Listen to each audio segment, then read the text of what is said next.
Wachako gi weche mag mano nengo mauta kuma duol mochung'ne rango nengo mauta gi teko stima pacho ka EPRA omedo nengo mauta e okang' machielo. Mauta kido ma petrol oidho gi siling 5.72 kuom lita, diesel oidho gi siling 4.48 ka mauta mataya omed gi siling 2.45 kuom lita achiel.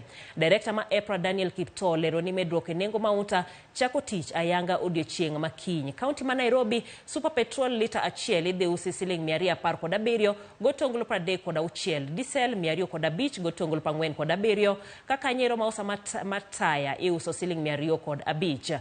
Mano kuom lita. Kaunti ma Mombasa, lita ma super petrol idhi usi 214.3, diesel 202.41 kod mataya 201.99. Jatend migawo mar weche teko stima Davis Chirchir olero ni sirkar oleso ganda kokalo chenro ma Petroleum Development Levy mochiwo omenda maromo bilion 1.77 e EPRA mabero chenro makama.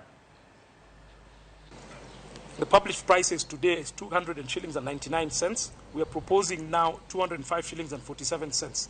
This is 4 shillings and 48 increase.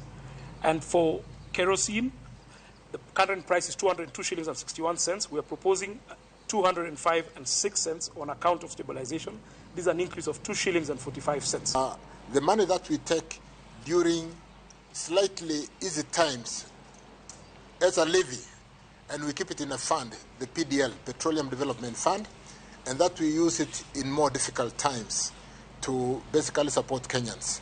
So yesterday we went to Cabinet, and Cabinet agreed to use quite a bit of what is being held at the PDL Petroleum Development Levy account to basically support the price.